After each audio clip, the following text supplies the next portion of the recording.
लोकसभा में महिला आरक्षण से जुड़े 128वें संविधान संशोधन विधेयक पर चर्चा जारी। कानून मंत्री अर्जुन राम ने कहा, लोकसभा के साथ विधानसभाओं में भी महिलाओं को मिलेगा 33% आरक्षण।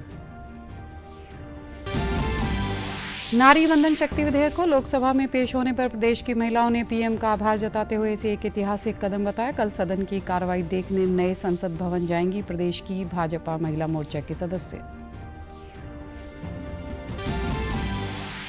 केंद्रीय वित्त मंत्री निर्मला सीतारमण ने किसानों के लिए कृषि ऋण और फसल बीमा पर 3 परिवर्तनकारी योजनाओं की शुरुआत की। 1 अक्टूबर से शुरू होगा केसीसी घर घर अभियान।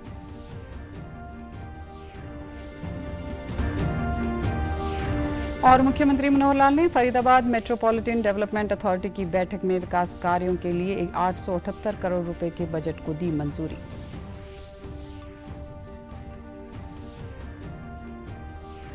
नमस्कार, मैं हूं आरजू। अब समाचार विस्तार से। लोकसभा में महिला आरक्षण से जुड़े 128वें संविधान संशोधन विधेयक पर चर्चा जारी है। इसे कल नए संसद भवन में लोकसभा की कार्रवाई के पहले दिन पेश किया गया था। विधेयक में लोकसभा और राज्य विधानसभाओं में महिलाओं के 1/3 सीटें रिजर्व करने का प्रावधान है। प्रस्तावित कानून को नारी शक्ति वंदन अधिनियम कहा जाएगा।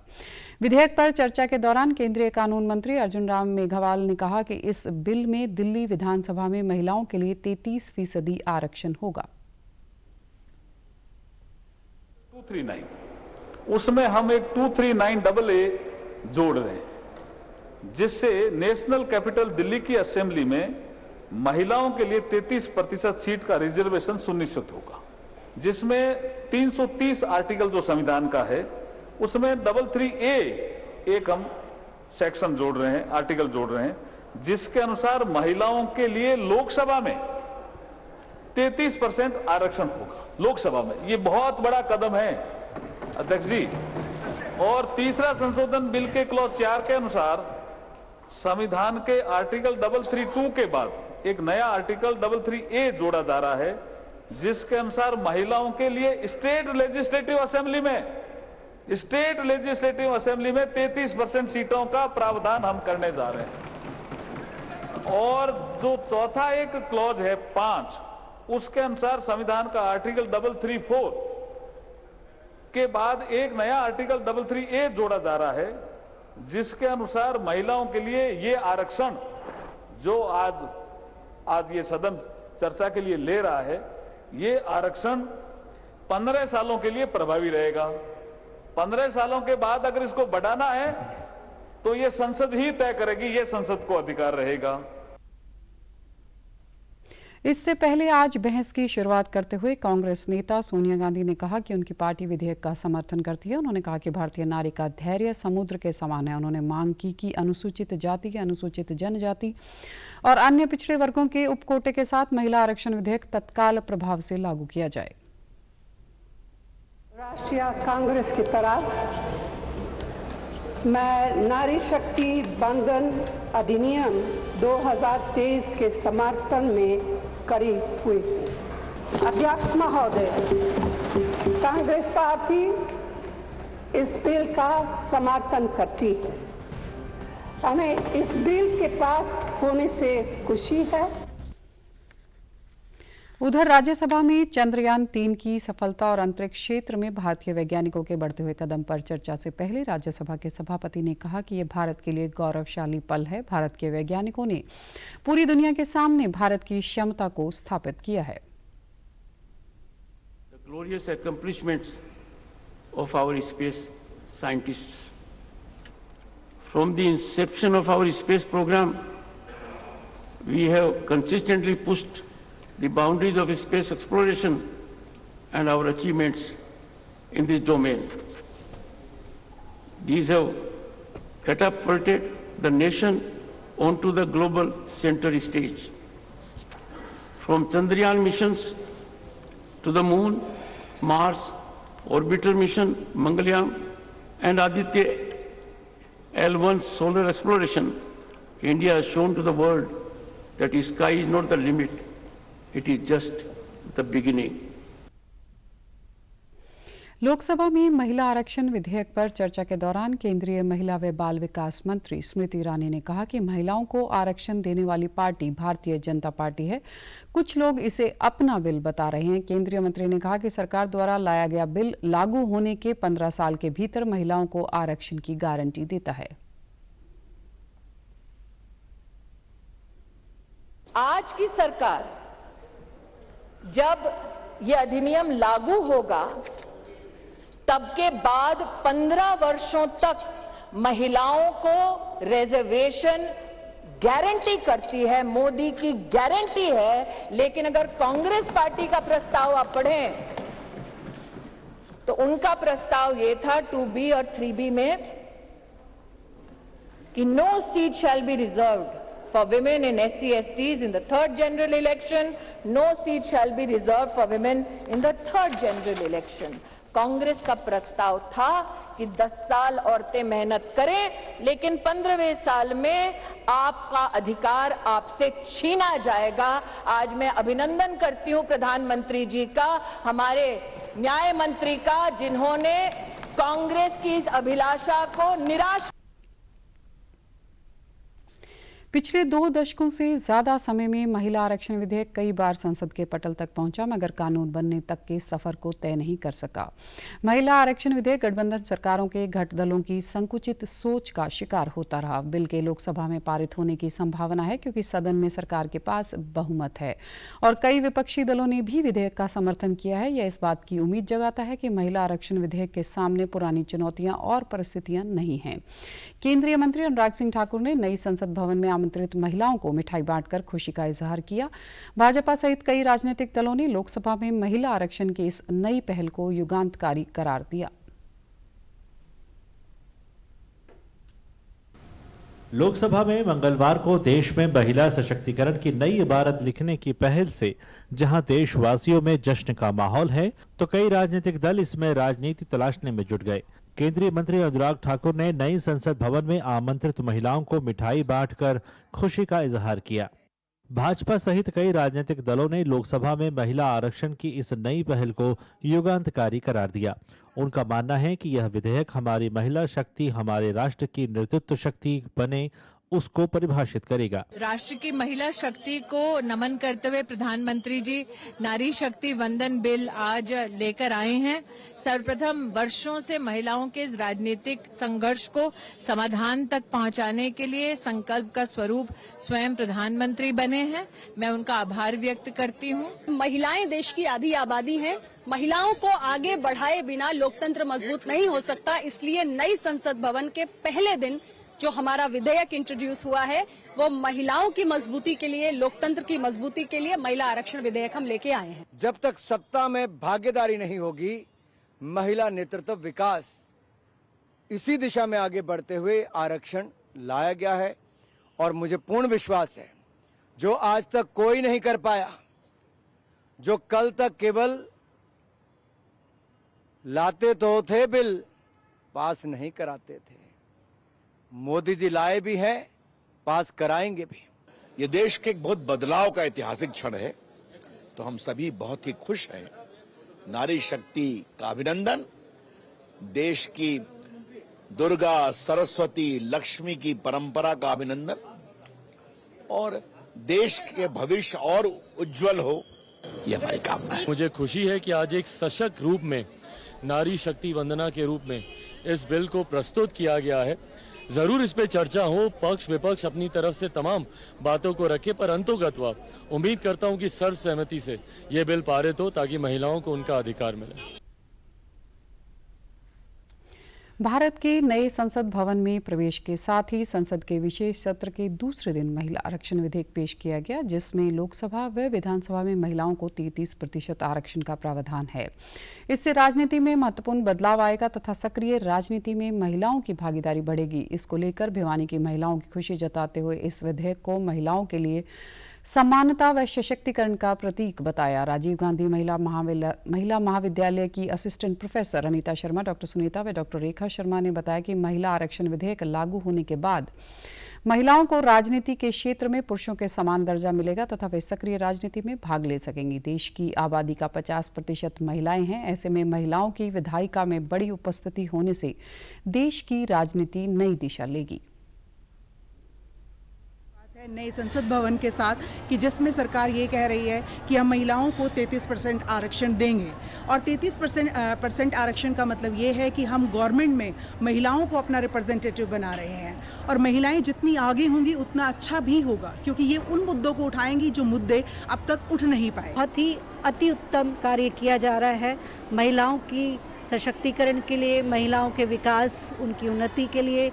हालांकि प्रयास बहुत कई सालों से किया जा रहा था, बिल भी कई बार पेश किया गया लोकसभा में, लेकिन ये अभी तक पास नहीं हो पाया था। फिर से एक बार भारतीय जनता पार्टी द्वारा रखा गया है और हमारी नई संसद में रखा गया है, तो ये भी एक अच्छी बात है कि नया तोहफा अब इस देश की महिलाओं को लिए, और ये पास हो जाता है तो उनके लिए एक बहुत ही बड़ा उपहार होगा, एक तोहफा होगा। मैं आशा कर रही हूँ कि जैसे ही नए संसद भवन में सबसे पहला बिल ये रखा गया है तो ये बिल पास होगा और महिलाओं को उचित प्रतिनिधित्व मिलेगा। महिलाएं हर क्षेत्र में आगे हैं, जिसमें कि हम देखते हैं कि साइंस के क्षेत्र में हो या डॉक्टरी के क्षेत्र में हो, शिक्षा के क्षेत्र में तो उनका नाम है ही। वहीं महिला अधिवक्ताओं ने बताया कि जिस प्रकार महिलाएं घर के कार्यों में पारंगत होती हैं, वैसी देश को चलाने के लिए लोकसभा विधानसभा में भी अपनी भूमिका निभाएंगी। उन्होंने कहा कि महिलाएं अच्छी प्रशासक होती हैं। ऐसे में महिलाओं को महिला आरक्षण विधेयक के तहत 33% आरक्षण मिलने से समानता का अवसर मिलेगा।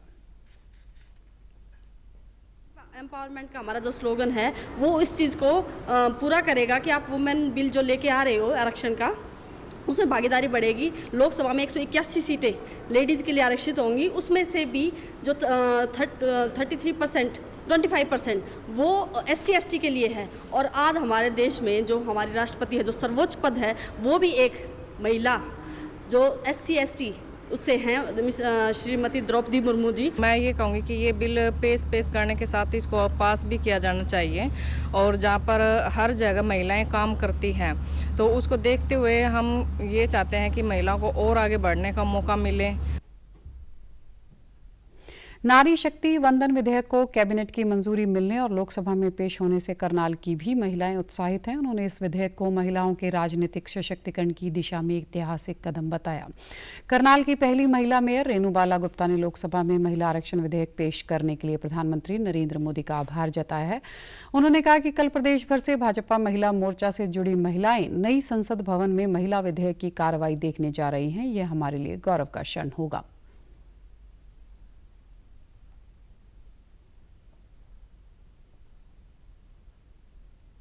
हमारे लिए बड़े गर्व की बात है कि इस विधेयक के साक्षी बनने के लिए पूरे प्रदेश की महिलाएं बड़े जोर शोर से सदन में पहुंच रही हैं, और उनका एक भाव है कि वो भी इस बात की साक्षी बने कि एक ऐतिहासिक कानून जो माननीय प्रधानमंत्री जी अक्सर देश के हित में, महिलाओं के हित में, सम्मान में और नागरिकों के सम्मान में करते हैं, उनमें शामिल होने के लिए जा रही हैं। हमारे करनाल से भी, करनाल लोकसभा से महिलाएं जा रही हैं।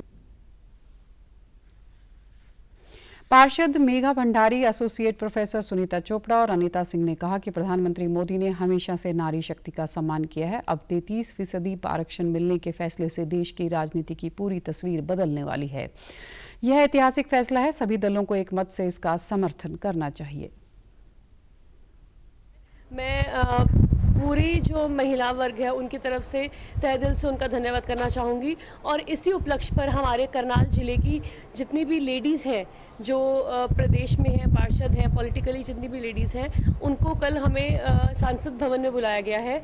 और इस चीज़ के लिए मैं भी धन्यवाद करना चाहूँगी कि ये हमारे लिए एक लाइफ टाइम अचीवमेंट है। सरकार ने बहुत अच्छा कदम बढ़ाया है और इससे महिलाओं को और ज़्यादा अवसर मिलेंगे आगे बढ़कर काम करने के लिए। अब महिलाएं केवल घर तक ही सीमित नहीं रहेंगी, जब वो घर का जो है घर की मैनेजमेंट संभाल सकती हैं तो नेचुरली वो देश के भी जो है मैनेजमेंट को संभाल सकती हैं, और वो आकर जो है एक अच्छा काम जो है किया है। मोदी सरकार ने एक ऐतिहासिक फैसला किया है, इससे महिलाओं के सशक्तिकरण को बहुत और भी बढ़ावा मिलेगा और महिलाओं का हौसला बढ़ेगा। हर क्षेत्र से महिलाएं आगे आएंगी, उनका हौसला बुलंदियों तक पहुंचेगा, अपनी समस्याओं को विधानसभा में और संसद में उठाने का उन्हें मौका मिलेगा। केंद्रीय वित्त मंत्री निर्मला सीतारमण और केंद्रीय कृषि मंत्री नरेंद्र तोमर ने संयुक्त रूप से किसान क्रेडिट कार्ड, घर घर अभियान, किसान ऋण पोर्टल और मौसम सूचना नेटवर्क डेटा सिस्टम का शुभारंभ किया। इस कार्य के हिस्से के रूप में केसीसी घर घर अभियान आगामी 1 अक्टूबर से शुरू होगा। केंद्र सरकार की इस पहल से कृषि क्षेत्र में प्रौद्योगिकी का उपयोग बढ़ने से कार्य में पारदर्शिता आएगी। इस दौरान केंद्रीय वित्त मंत्री ने निर्मला सीतारमण से किसान क्रेडिट कार्ड, घर घर अभियान की सफलता के लिए बैंकों के पूर्ण सहयोग का आश्वासन देते हुए क्षेत्रीय ग्रामीण बैंकों के तकनीकीकरण की ओर ध्यान देने पर जोर दिया।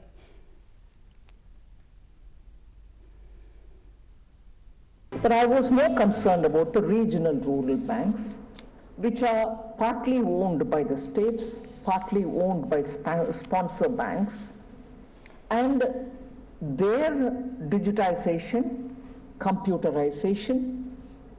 Therefore, if they didn't have it, extending phone bank facility, banking facility on the phone, not the phone banking of the UPA era. So for banks to produce internet banking facility, unless their computerization happens, it won't work out. इस अवसर पर केंद्रीय कृषि व किसान कल्याण मंत्री नरेंद्र सिंह तोमर ने कहा कि कृषि के लिए प्रौद्योगिकी का उपयोग और पारदर्शिता अत्यंत आवश्यक है। इस संबंध में आवश्यक कदम उठाते हुए केंद्र सरकार ने पीएम किसान से जुड़े सभी किसानों को किसान क्रेडिट कार्ड देने की पहल की है। अभियान करने से एक बड़ा काम एक क्षेत्र में हो जाएगा और हर किसान जो इसकी पात्रता रखता है उसको अपनी पात्रता के अनुसार 3 लाख रुपए तक की ऋण स्वीकृति अल्पकालिक ऋण के रूप में होगी। किसान ऋण पोर्टल कृषि विभाग, पशुपालन, मत्स्य पालन, डेयरी विभाग और नाबार्ड, आरबीआई सब लोगों के समन्वय से मिलकर ये विधा तैयार हो गई है। बिन्स मैनुअल का भी विमोचन संपन्न हुआ है। केंद्र सरकार द्वारा इन महत्वाकांक्षी योजनाओं को प्रारंभ करने का उद्देश्य देश में कृषि क्षेत्र में समग्र क्रांति लाना, वित्तीय समावेशन को बढ़ाना, डाटा उपयोग के अनुकूलित करना और देश भर में किसानों के जीवन को बेहतर बनाना है। मुख्यमंत्री मनोहर लाल खट्टर आज फरीदाबाद मेट्रोपॉलिटन डेवलपमेंट अथॉरिटी की बैठक की अध्यक्षता की। बैठक में सीएम को अधिकारियों ने विकास कार्यों की जानकारियां दी। इस अवसर पर केंद्रीय राज्य मंत्री कृष्णपाल गुर्जर सहित अन्य गणमान्य लोग भी मौजूद रहे। बैठक के बाद मुख्यमंत्री ने पत्रकारों से बातचीत में बताया कि आज एफएमडीए के लिए 878 करोड़ का बजट पास किया गया है। उन्होंने कहा कि अब से बड़े कार्य एफएमडीए करेगा, जबकि छोटे कार्य नगर निगम की ओर से करवाए जाएंगे। सीएम ने बताया कि खेड़ी गांव में बाईपास बनाने का प्रस्ताव आया है, उसके लिए जमीन की प्लानिंग की जाएगी। इसके अलावा ग्रेटर फरीदाबाद में आगरा नहर के साथ 20 किलोमीटर लंबी सड़क को 4 लेन सड़क बनाया जाएगा। शहर में करीब 1000 सीसीटीवी कैमरे लगाने की अप्रूवल दी गई है। सीएम ने कहा कि 50 सीएनजी और 100 इलेक्ट्रिक वाहन फरीदाबाद को दिए जाएंगे। वहीं जेवर एयरपोर्ट को लेकर फरीदाबाद और पलवल के यमुना क्षेत्र को कंट्रोल एरिया बनाया जाएगा। इस साल का बजट है उसको हमने पारित किया। 878 करोड़ का बजट इस वर्ष का वो पारित किया गया है और जिसके अंदर 560 करोड़ रुपया ये आएगा ईडीसी से और बाकी जो फंडिंग है स्टैम्प ड्यूटी में से है, कुछ लोकल सेस है, तो ऐसा मिला करके 878 करोड़। और खेड़ी गांव में एक बाईपास का प्रस्ताव आया है, लेकिन उसमें क्योंकि ज़मीन जो है किसानों की है और कुछ डेवलपर्स की भी वहाँ है, तो ऐसी ज़मीन को प्रोक्योर करने का एक सिस्टम वो जिम्मे लगाया है हमने टीम के कि उस ज़मीन को खरीद करके बाईपास बनाया जाए। ग्रेटर फरीदाबाद में आगरा नहर के साथ साथ 20 किलोमीटर की सड़क, इसको पहले 2 लेन थी, अब उसको 4 लेन किया जाएगा। सीसीटीवी कैमरास बढ़ते शहर में अब सीसीटीवी कैमरास की आवश्यकता है, तो 1009 नए सीसीटीवी कैमरा लगाने की भी इसमें अप्रूवल हमने दे दी है। यातायात की व्यवस्था ये बेहतर करने के लिए हमको जो सीएनजी की बसें 50 तो वो आएंगी और इसके अलावा इलेक्ट्रिक व्हीकल 100 इलेक्ट्रिक व्हीकल ये फरीदाबाद के लिए और मंजूर करवाए जाएं, ऐसा भी एक प्रस्ताव हमने ट्रांसपोर्ट डिपार्टमेंट को तालमेल एफएमडी के साथ करके वो सब किया जाएगा। विदेश मंत्रालय ने कनाडा में बढ़ती भारत विरोधी गतिविधियों और राजनीतिक समर्थन प्राप्त अपराधों और हिंसा को देखते हुए वहां की यात्रा करने की सोच रहे भारतीय नागरिकों को लेकर एक परामर्श जारी किया गया है। अत्यधिक सावधानी बरतने की सलाह दी गई है। विदेश मंत्रालय ने कहा कि कनाडा में भारतीय राजनीतिक और भारत के खिलाफ चल रहे एजेंडे का विरोध करने वाले भारतीयों को निशाना बनाया जा रहा है। ऐसे में भारतीय नागरिकों को सलाह दी जाती है कि वे कनाडा के उन क्षेत्रों और संभावित स्थानों की यात्रा करने से बचें जहां ऐसी घटनाएं हुई हैं। मंत्रालय ने कहा कि हमारा उच्चायोग और वाणिज्य दूतावास कनाडा में भारतीय समुदाय की सुरक्षा और भलाई सुनिश्चित करने के लिए कनाडाई अधिकारियों के साथ संपर्क में रहेगा। कनाडा में बिगड़ते सुरक्षा माहौल को देखते हुए विशेष रूप से भारतीय छात्रों को अत्यधिक सावधानी बरतने और सतर्क रहने की सलाह दी गई है। मंत्रालय के अनुसार कनाडा में भारतीय नागरिकों और भारतीय छात्रों को ओटावा में भारतीय उच्चायोग और टोरंटो या वैंकूवर में भारत के महावाणिज्य दूतावासों के साथ संबंधित वेबसाइट या मदद पोर्टल madat.gov.in के माध्यम से पंजीकरण करवाना चाहिए।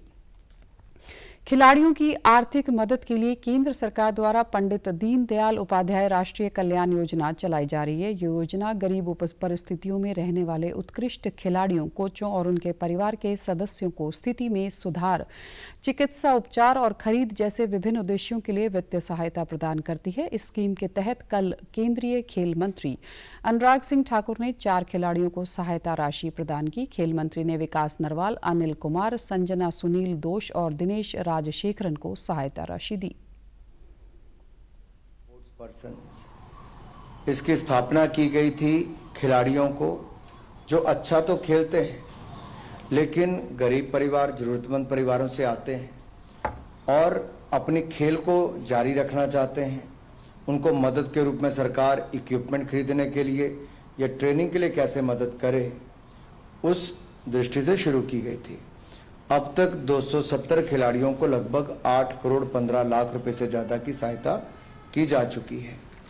आज भी अगर आप देखें तो हमारे जिन 4 खिलाड़ियों को मदद मिली है वो भी खेलों में बहुत अच्छा करते रहे, लेकिन कहीं ना कहीं इक्विपमेंट्स की या ट्रेनिंग की ज़रूरत है। खेल मंत्री ने उम्मीद जताई कि इस बार एशियाई खेलों में भारतीय दल अपना अब तक का सर्वश्रेष्ठ प्रदर्शन करेगा। उन्होंने कहा कि केंद्र सरकार द्वारा खिलाड़ियों को तैयारी के लिए हर संभव मदद की गई है जिससे उन्हें किसी भी कठिनाई का सामना न करना पड़े। एशियन गेम्स जो अभी शुरू होने वाली हैं अगले सप्ताह से, उस सब के लिए सबका यही प्रयास है कि भारत आज तक के सबसे ज्यादा मेडल जीत कर लाए, ऐसी हमारी उम्मीद है। लेकिन खिलाड़ियों के ऊपर कोई दबाव नहीं, वो प्रतिभाशाली हैं इसलिए देश का प्रतिनिधित्व कर रहे हैं। और जैसा मोदी जी ने कहा खेलो भी और खिलो भी, तो प्रधानमंत्री जी ने कहीं कमी किन्हीं सुविधाओं की नहीं रखी है और ना ही आगे रखेंगे। मुझे पूर्ण आशा है कि हमारे खिलाड़ी शानदार प्रदर्शन करेंगे।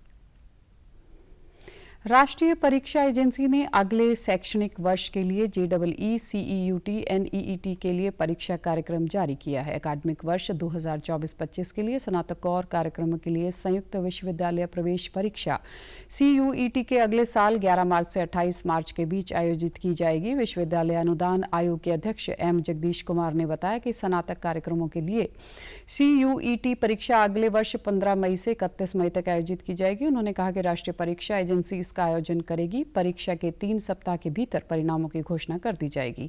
संयुक्त प्रवेश परीक्षा JEE की मुख्य परीक्षा साल 2024 में 2 सत्रों 24 जनवरी से 1 फरवरी और 1 अप्रैल से 15 अप्रैल के बीच आयोजित की जाएगी। स्नातक कार्यक्रमों के लिए राष्ट्रीय पात्रता सह प्रवेश परीक्षा NEET अगले वर्ष 5 मई को आयोजित की जाएगी। राष्ट्रीय पात्रता परीक्षा NET का पहला सत्र 10 जून से 21 जून के बीच आयोजित किया जाएगा। राष्ट्रपति द्रौपदी मुर्मू ने नई दिल्ली में एशिया प्रशांत फोरम की 28वीं वार्षिक आम बैठक और द्विवार्षिक सम्मेलन को संबोधित किया। सम्मेलन को संबोधित करते हुए राष्ट्रपति ने कहा कि मानवाधिकारों की रक्षा करना हमारा कर्तव्य है। उन्होंने कहा कि सभी मनुष्य एक समान है और सबके अधिकारों की रक्षा हमारा दायित्व है। All men are born free and equal. Is the beginning of the Universal Declaration of Human Rights. It was then India's representative Hansaben Mehta, a disciple of Mahatma Gandhi and freedom fighter, who suggested changing it to all human beings are born free and equal. thoughts were also critical in shaping the draft of the Universal Declaration of Human Rights. He influenced the human rights discourse. It was under his influence that the notion of human rights came to be expanded from basic necessities of life. उन्होंने कहा कि 2 दिन का यह सम्मेलन मानव अधिकारों की सार्वभौमिक घोषणा की 75वीं वर्षगांठ और राष्ट्रीय मानवाधिकारों संस्थानों और पेरिस नियमों के 30 साल पूरे होने के सिलसिले में आयोजित किया जा रहा है। उन्होंने कहा कि पश्चिम में मानवाधिकार आज की सोच है, जबकि भारत में सदियों से मान अधिकार के संरक्षण की परंपरा सदियों से चल रही है। उच्चतर शिक्षा मंत्री मूलचंद शर्मा ने उच्चतर शिक्षा, तकनीकी शिक्षा और विज्ञान व तकनीकी विभागों के अधिकारियों के साथ कल चंडीगढ़ में समीक्षा बैठक की। इस दौरान उन्होंने कहा कि शिक्षा को बेहतर करने के लिए 3 पैरामीटर्स महत्वपूर्ण हैं। पहला इंफ्रास्ट्रक्चर, दूसरा टीचिंग व नॉन टीचिंग स्टाफ और तीसरा उस संस्थान का प्रिंसिपल। उन्होंने बताया कि तीनों विभागों में प्रिंसिपल की पदोन्नति बड़े लेवल पर की गई है। सभी पात्र अधिकारियों को पदोन्नत कर दिया गया है। उन्होंने बताया कि रिक्रूटमेंट जो काफ़ी सालों से रुकी हुई थी उसे स्ट्रीमलाइन करके कुछ रिक्रूटमेंट तो कर दी गई हैं, बाकी के लिए कार्य प्रगति पर है। नए टीचर्स की भर्ती होने तक रिटायर्ड टीचर्स को अनुबंध पर लगाया जाएगा। उच्चतर शिक्षा मंत्री ने अधिकारियों से कहा कि जनसंवाद और सीएम विंडो पर विभाग से संबंधित शिकायतों का रिव्यू करें और उन्हें जल्द से जल्द सुलझाया जाए। उन्होंने कहा कि किसी भी संस्थान में लाइब्रेरी और लैब्स पर विशेष ध्यान दिया जाना चाहिए। तकनीकी शिक्षा में यह प्रयास होना चाहिए कि लैब्स का ज़्यादा से ज़्यादा इस्तेमाल किया जाए। उन्होंने बताया कि आइडियल लैब स्थापित करने के लिए एक कमेटी का गठन किया गया है। चौधरी चरण सिंह हरियाणा कृषि विश्वविद्यालय हिसार को सरसों अनुसंधान व विकास कार्यों में उत्कृष्ट योगदान देने के लिए सर्वश्रेष्ठ केंद्र अवार्ड से नवाजा गया है। कुलपति प्रोफेसर BR कंबोज ने बताया कि यह अवार्ड राया सरसों अनुसंधान निदेशालय द्वारा जम्मू में आयोजित अखिल भारतीय राया व सरसों अनुसंधान कार्यकर्ताओं की वार्षिक बैठक में प्रदान किया गया। उन्होंने कहा कि विश्वविद्यालय के तिलहन वैज्ञानिकों की टीम ने हाल ही में सरसों की RH 1424 व RH 1706 नामक 2 नई उन्नत किस्में विकसित की हैं। पैदावार व तेल की मात्रा में ये दोनों किस्में बढ़िया हैं, जो सरसों उगाने वाले राज्यों में तिलहन उत्पादकता बढ़ाने में बहुत सहायक होंगी। उन्होंने इस उपलब्धि पर तिलहन वैज्ञानिकों की टीम को बधाई दी और साथ ही भविष्य में इसी प्रकार गुणवत्ताशील अनुसंधान जारी रखने के लिए प्रेरित किया। सरसों अनुभाग के वैज्ञानिकों की टीम अब तक राष्ट्रीय व प्रदेश स्तर पर 21 किस्में विकसित कर चुकी है। सरसों अनुभाग के वैज्ञानिकों की टीम द्वारा अब तक राष्ट्रीय व प्रदेश स्तर पर 21 किस्में विकसित की गई हैं। यह अवार्ड विश्वविद्यालय के तिलहन वैज्ञानिकों की टीम द्वारा हाल ही में सरसों की RH 1424 तथा RH 1706 नामक 2 नई किस्में विकसित करने के दृष्टिगत दिया गया है। राया की पैदावार व तेल की मात्रा इन दोनों किस्मों में बेहतरीन है, जो सरसों उगाने वाले राज्यों में तिलहन उत्पादकता बढ़ाने में बहुत सहायक सिद्ध होगी। इन किस्मों में से RH 1706 पंजाब, हरियाणा, दिल्ली, जम्मू राज्यों के साथ साथ उत्तरी राजस्थान के सिंचित क्षेत्रों के लिए बहुत उपयुक्त है। ये श्रेय इस विभाग के सभी वैज्ञानिकों को जाता है। मैं विश्वविद्यालय की पूरी टीम, अनुसंधान निदेशक, वहाँ के विभागाध्यक्ष व वैज्ञानिकों की पूरी टीम की सराहना भी करता हूँ, बधाई भी देता हूँ। उन्होंने बताया कि वर्ष 2018 में विकसित की गई किस्म RH 725 हरियाणा के अलावा राजस्थान, उत्तर प्रदेश, मध्य प्रदेश, दिल्ली व बिहार राज्यों में बहुत लोकप्रिय है। सिरसा में दिल्ली पुल के पास प्रभुराम गणेश की इको फ्रेंडली मूर्तियां बना रहे हैं। वे ये काम पिछले 20 साल से कर रहे हैं। इससे पहले उनके पिताजी गणेश की मूर्तियां बनाते थे। तब वे कारीगर लड्डू गणेश से लेकर अलग अलग स्वरूपों में 5 से 6 फीट की ऊंची मूर्तियां बना रहे हैं। गणेश उत्सव के उपलक्ष्य में मूर्तियों की खूब मांग है और आसपास के क्षेत्र से लोग खरीदारी करने पहुंच रहे हैं। प्रभुराम ने बताया कि वे पर्यावरण को ध्यान में रखते हुए मिट्टी और अन्य कच्ची सामग्री से मूर्तियां बनाते हैं, जो आसानी से पानी में घुल जाती हैं। वे मूर्तियों के आकार के हिसाब से इनकी कीमत निर्धारित करते हैं।